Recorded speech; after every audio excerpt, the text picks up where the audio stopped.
اس کی گود میں بچہ ہے، کھانا نہ ملا پینا نہ ملا، مکے والوں نے بائیکاٹ کر دیا، ان کے ہاتھوں آٹا نہیں بیچنا، غلہ ان کو نہیں دینا، جاؤ ان کو نہیں دینے، پانی ان کو نہیں دینا۔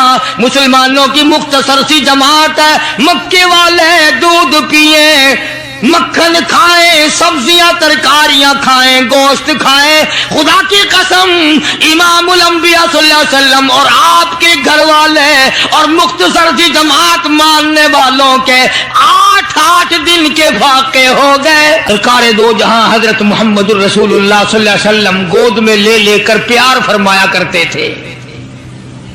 السلام علیکم دوستو، قاری حنیف ملتانی صاحب رحمۃ اللہ علیہ کا بیان آپ کی خدمت میں لے کر حاضر ہوا ہوں، جس کا عنوان اور ٹاپک آج کا بہت ہی ایموشنل اور خاص ہونے والا ہے۔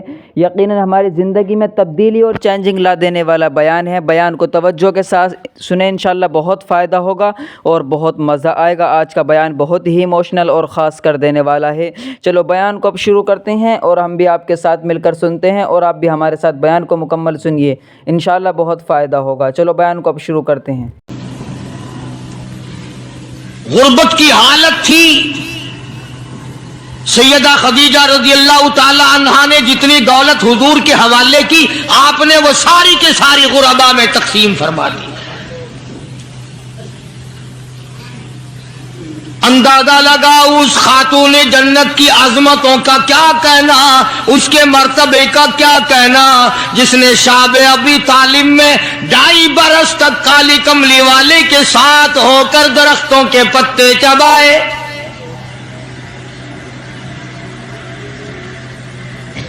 زہد و تقوی میں نرالی۔ دنیا کا دستور یہ ہے کہ جب کسی بچی کی والدہ رخصت ہو جائے دنیا سے، ابا کے دل میں اس کی اور الفت بڑھ جاتی ہے اور عظمت بڑھ جاتی ہے۔ سیدہ خدیجہ رضی اللہ تعالیٰ عنہ کی وفات کے بعد کالی کملی والے صلی اللہ علیہ وسلم کو فاطمۃ الزہرا کا خاص خیال رہنے لگا۔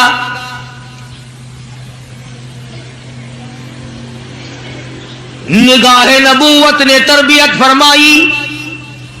خدا کی قسم جس جوان پہ ایمان یقین کی حالت میں نبی کی نگاہ پڑ گئی، اس کو اتنا اونچا کر دیا، ساری امت سے اونچا بنا دیا۔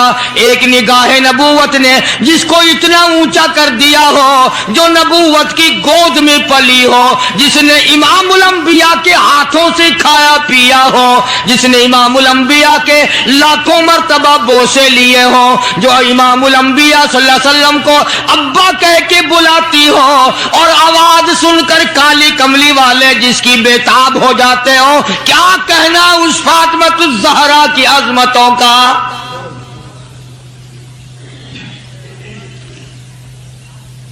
مدینہ پاک میں شادی کے بعد سیدہ فاطمۃ الزہرا رضی اللہ تعالیٰ عنہ بیمار ہیں۔ بیمار پرسی کے لیے مدنی کریم صلی اللہ تعالیٰ علیہ وسلم تشریف لائے، دروازے پہ کھڑے ہو کر اجازت چاہی، آؤ مسلمانوں لاہ عمل معلوم کرو، اسلام کے عظیم بانی ساری کائنات کے سردار کا طریقہ کار معلوم کرو۔ بیٹی کے دروازے پہ کھڑے ہو کے فرمایا، فاطمہ میں تیرا ابا آنا چاہتا ہوں، اجازت دو۔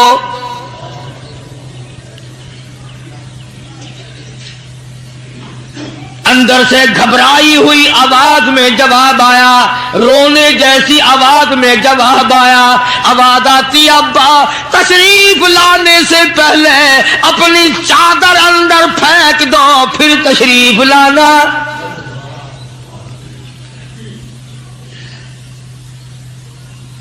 سرکار دو جہاں حضرت محمد الرسول اللہ صلی اللہ علیہ وسلم نے اپنی چادر مبارک اندر پھینک دی۔ اس کے بعد آواز آئی، تشریف لے آؤ۔ اندر تشریف لے آئے۔ علماء نے لکھا ہے، حضور صلی اللہ علیہ وسلم نے پوچھا، لختے جگر اور میرے جگر کے ٹکڑے کیا بات ہوئی، چادر کیوں مانگی؟ عرض کرنے لگی، ابا بدن پہ اتنا کپڑا نہیں ہے جو آپ کے سامنے پہن کر آ جاؤں۔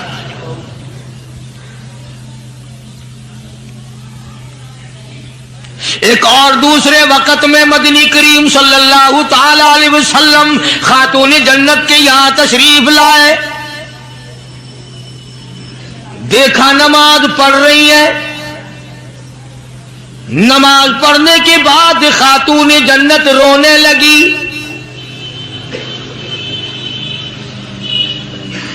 آپ نے فرمایا بیٹی کیوں، کیا گھبراہٹ ہے، کیا بات ہے؟ عرض کرنے لگی ابا جان اتنی تنگ دستی ہو گئی، 4 دن کا فاقہ ہے، بیٹھ کے نماز ادا کر رہی ہوں، کھڑی ہو کر نماز پڑھنے کی ہمت نہیں، بڑی تنگ دستی ہے، بڑی پریشانی ہے۔ آپ صلی اللہ علیہ وسلم سمجھ گئے کہ آج میری لخت جگر گھبرا گئی، آج میری نور نظر گھبرا گئی۔ دریائے کرم جوش میں آیا اور فرمایا فاطمہ یہ ذرا مصلی تو اٹھا، اپنا مصلی اٹھایا، نیچا مصلی کے نیچے نظر ڈالی، سونے چاندی کے ڈھیر لگے ہوئے ہیں۔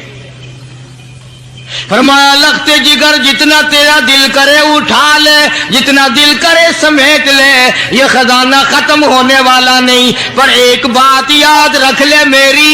فرمایا قل متاع الدنیا قلیل، قل متاع الدنیا قلیل والآخرۃ خیر لمن اتقى ولا تظلمون فتیلا۔ میری بیٹی جتنا دل کرے سونا اٹھا لے، جتنا دل کرے چاندی اٹھا لے، شاہی محل بنا لے، بنگلے بنا لے، کوٹھیاں بنا لے، بڑا کچھ استعمال کر لے، یاد رکھے دنیا ایسی بے وفا ہے، آخرت میں تیرا حصہ نہیں رہنے دے گی۔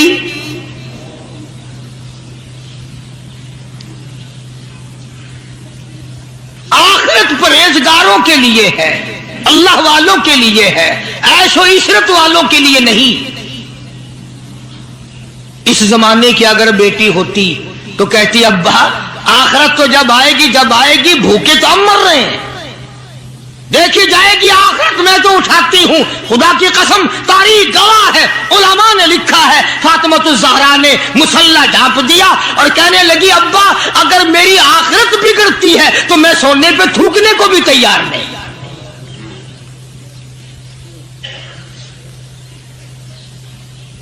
شعب ابی طالب کا زمانہ ہے، مکہ مکرمہ میں ظالم کافروں نے حضور کریم صلی اللہ علیہ وسلم کو بھی، اہل بیت کو بھی، صحابہ کرام کو بھی ایک پہاڑی کے درے میں قید کر دیا۔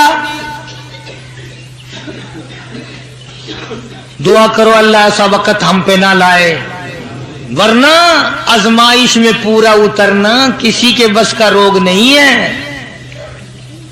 وہ تو انہی لوگوں کا حصہ تھا جن کے ساتھ کالی کملی والے صلی اللہ علیہ وسلم تھے کہ 1-2 دن نہیں 2.5 برس تک درختوں کے پتے نہ ملے۔ علماء اکرام نے لکھا ہے کہ ایک مائی ہے، اس کی گود میں بچہ ہے، جب کھانا نہ ملا پینا نہ ملا مکے والوں نے بائیکاٹ کر دیا، ان کے ہاتھوں آٹا نہیں بیچنا، غلہ ان کو نہیں دینا، جاؤ ان کو نہیں دینے، پانی ان کو نہیں دینا۔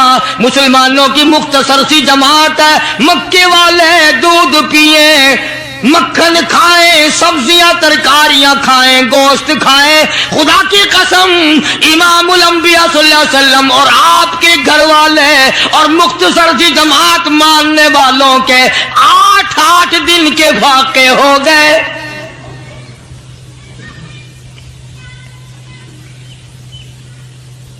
آج تم بھی سارے جنتی بنے بیٹھے ہو، میں بھی اپنے آپ کو جنتی سمجھتا ہوں۔ یقین جانو اس اسلام کے باغ پہ، اس گلشن محمد صلی اللہ علیہ وسلم پہ، اس نبوت کے چمن پہ جو صحابہ کا خرچ ہوا، جو حضور کا خرچ ہوا، قیامت تک کی ساری امت مل کر 100 میں سے 1 حصہ بدلہ نہیں اتار سکتی۔ کوئی مذاق تھا کلمہ پڑھنا؟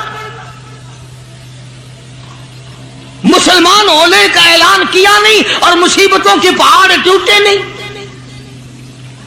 نہ وہ عورت کو دیکھتے تھے، نہ وہ مرد کو دیکھتے تھے، نہ وہ چھوٹے بڑے کو دیکھتے تھے، ٹوٹ پڑتے تھے.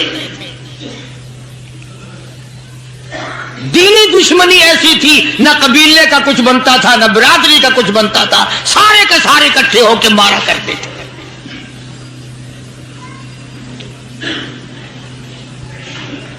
اور کسی بھی کیا طرز کھاتے اسلام میں سب سے پہلی شہادت. تمہیں تو صرف ایک شہید کا پتہ ہے نا، مطلب کا جو ہے صرف ایک. اسلام میں سب سے پہلی قربانی، سب سے پہلی شہادت، سب سے پہلا اتنا بڑا مصیبتوں کا پہاڑ سر پہ اٹھانے والی 70 سالہ ایک مائی ہے.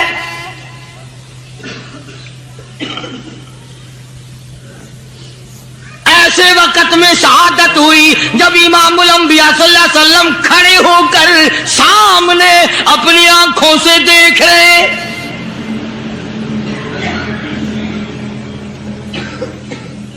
جوان عورت نہیں، قبیلہ ساتھ نہیں، خاندان نہیں، سارا مکہ دشمن ہے.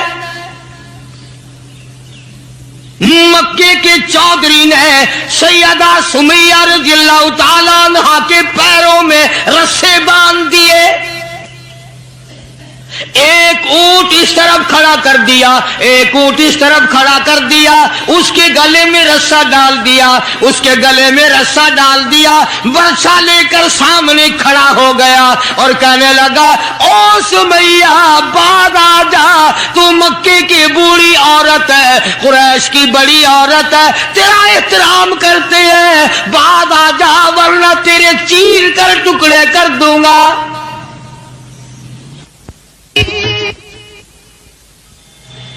اللہ غنی. سیدہ سمیہ رضی اللہ تعالیٰ عنہا نے آخری وقت میں اپنے بیٹے کو حضور کی خدمت میں بھیجا اور عرض کرنے لگی میرے آقا میرا دل چاہتا ہے ادھر میرے ٹکڑے ہو، ادھر آپ دیکھ رہے ہو.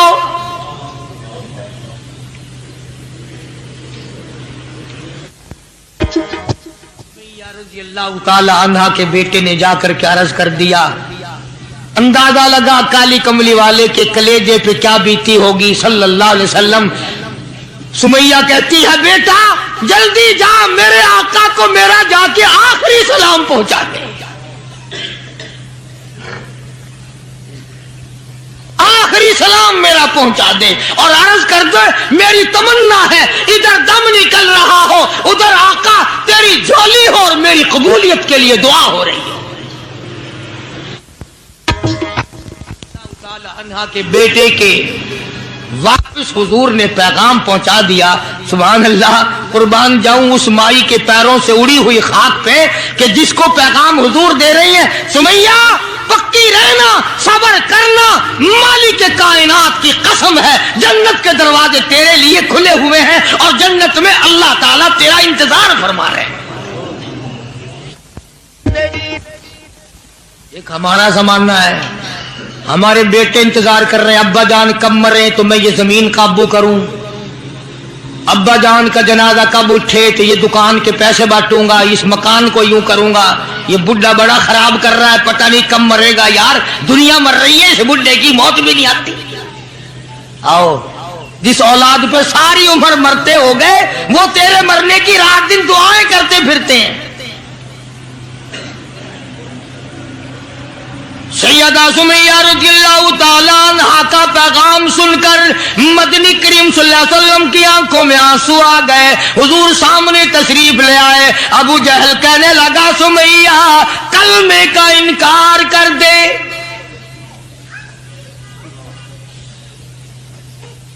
سیدہ سمیہ رضی اللہ تعالیٰ عنہ نے جواب دے دیا، او مکے والوں، او مکے کے سرداروں، او مکے کے چودھریوں، او قریش کے خاندان کے معززین لوگوں، تم جانتے ہو یہ کلمہ میں زبان کی نوک سے نہیں پڑھتی، میں نے صرف زبان سے نہیں پڑھا، یہ کلمہ میں نے اوپر سے نہیں پڑھا، میرے خون کے قطرے قطرے میں بسا ہوا ہے، میری نس نس میں رگ رگ میں بسا ہوا ہے، تم سارے مکے والے مل کر میرے خون کے قطروں سے کلمہ نہیں نکال سکتے۔ اپنے رحمان پہ اس کو ناز ہے۔ ابو جہل کہنے لگا تیرے بڑھیپے سے میں شرم کرتا ہوں۔ عمر رسیدہ تھی، عمر کافی تھی نا، تھر تھر کانپ رہی ہے، یوں رسے بندھے ہوئے ہیں۔ ابو جہل کان میں آ کے کہنے لگا کانپنے تو لگ گئی نا، ڈر گئی، اب تو بعد آ جا میں تجھے چھوڑ دوں گا۔ کہنے لگی یہ میری جان کی کمزوری ہے، تجھے پتا ہے؟ وہ سیدہ سمیہ کہنے لگی او ابو جہل، او عتبہ، او شیبہ، او ولید ابن مغیرہ، او تمام کے تمام مکے کے کافروں، او امیہ بن خلف، یہ مکے کے پہاڑ اپنی جگہ سے ہل سکتے ہیں، میرے ایمان میں فرق نہیں آ سکتا۔ میں گھبراتا ہوں تم سے، اللہ میرے سامنے ہے اور میرا محبوب میرا صلی اللہ علیہ وسلم مجھے دیکھ رہے ہیں، میں کس حال میں انکار کر دوں؟ ابو جہل کہنے لگا میں تیرے چیر کے ٹکڑے کر دوں گا، میں برچے مار مار کے تجھے لو لہان کر دوں گا، تیرا قیمہ بنا کر ہوا میں اڑا دوں گا۔ سیدہ سمیہ کہتی ہے دیر نہ کر، او مکے کے ظالموں، او چودھریوں، دیر نہ کرو، تم مجھے زیادہ نہ ترساؤ، تمہاری نظر سمیہ پہ ہے، میری نگاہیں کھلی ہوئی دیکھ رہی ہیں، بہشت کے 8 دروازے سامنے مجھے کھلے ہوئے نظر آ رہے۔ تم کون ہو مجھے ورغلانے والے؟ چنانچہ سیدہ سمیہ رضی اللہ تعالیٰ عنہا کے ایک اونٹ ادھر دوڑایا گیا، ایک ادھر دوڑایا گیا، برچھا مارا، چیر کر ٹکڑے کر دیے گئے۔ اسلام میں سب سے پہلی شہادت، سب سے پہلی قربانی، سب سے پہلا اتنا بڑا کارنامہ 70 سالہ مکے کی عورت کا ہے جس کے تم نام سے بھی واقف نہیں ہو۔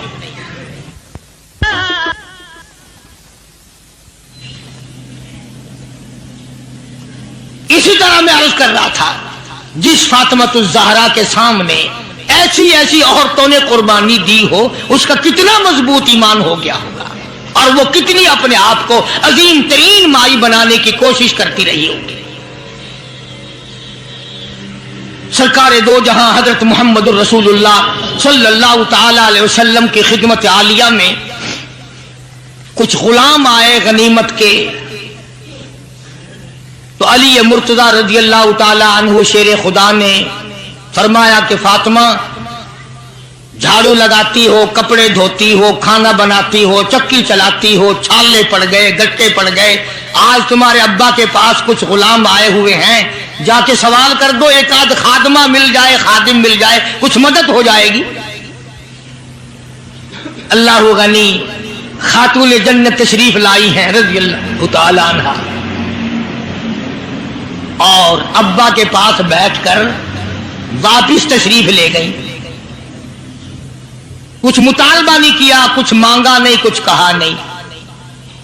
حضور صلی اللہ علیہ وسلم سمجھ گئے کہ آج میری بیٹی کسی کام سے آئی، پھر واپس چپکی چلی گئی۔ اندازہ لگا اس مائی کا کیا کہنا جس کے دروازے پہ عموماً ہمیشہ فاطمۃ الزہرا کا وہ دروازہ ہے جس پہ امام الانبیاء صلی اللہ علیہ وسلم تشریف لایا کرتے تھے۔ خود حضور تشریف لائے اور فرمایا بیٹی آج معلوم ہوتا ہے کسی کام سے آئی تھی اور تم نے بتایا نہیں۔ شرم کی ماری پھر بھی نہ بولی کہ میں کیوں آئی تھی، شیر خدا علی مرتضی رضی اللہ تعالیٰ عنہ نے عرض کیا، کالی کملی والے صلی اللہ علیہ وسلم بڑی تنگی ہے، بڑی پریشانی ہے، خاتون جنت فاطمہ الزہرا پانی لاتی ہیں، کام کرتی ہیں، میں جہاد میں مشغول رہتا ہوں۔ اندازہ لگا اتنی غربت تھی کہ ایک مینڈھے کی کھال تھی، ایک مینڈھے کی کھال تھی، اونٹ اسی پہ گھوڑا دانا گھاس کھاتا تھا اور وہی فاطمہ الزہرا کا بستر بنا کرتا تھا۔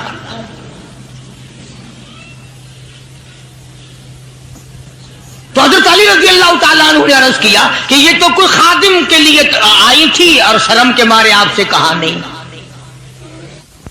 آپ نے فرمایا، بیٹی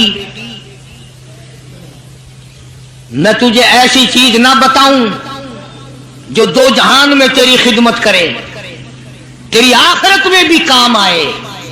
عرض کیا، بہت اچھا ابا۔ فرمایا، ہر نماز کے بعد 33 مرتبہ سبحان اللہ، ہر نماز کے بعد 33 مرتبہ الحمدللہ، اور ہر نماز کے بعد 34 مرتبہ اللہ اکبر، یہ پڑھ لیا کر۔ فرمایا، بیٹی دو جہان میں تیرے یہ بات کام آئے گی۔ سارا نے تو یہ نہیں کہا کہ ابا میں نے تو خادم مانگا تھا، آپ نے تسبیح بتا دی، آپ نے تو تسبیح بتا دی، بلکہ خوش ہو گئی کہ میں ابا اس پہ بہت راضی اور میں بڑی خوش ہوں۔ دوستو، قاری حنیف ملتانی صاحب رحمۃ اللہ علیہ کا بیان آپ کو بہت زیادہ پسند آیا ہوگا۔ بیان پسند آئے تو ہمارے چینل کو سبسکرائب کریں اور زیادہ سے زیادہ ویڈیو کو مکمل دیکھیں، انشاءاللہ بہت فائدہ ہوگا۔ آج کا بیان بہت ہی ایموشنل اور خاص کر دینے والا ہے، یقیناً ہماری زندگی میں تبدیلی اور چینجنگ لا دینے والا بیان تھا۔ چلو بیان کو اب ختم کرتے ہیں اور ملتے ہیں نیکسٹ ویڈیو میں، اور قاری حنیف ملتانی صاحب رحمۃ اللہ علیہ کے لیے دعائے مغفرت کرتے ہیں۔ چلو بیان کو اب ختم کرتے ہیں اور ملتے ہیں نیکسٹ ویڈیو میں۔ السلام علیکم ورحمۃ اللہ وبرکاتہ۔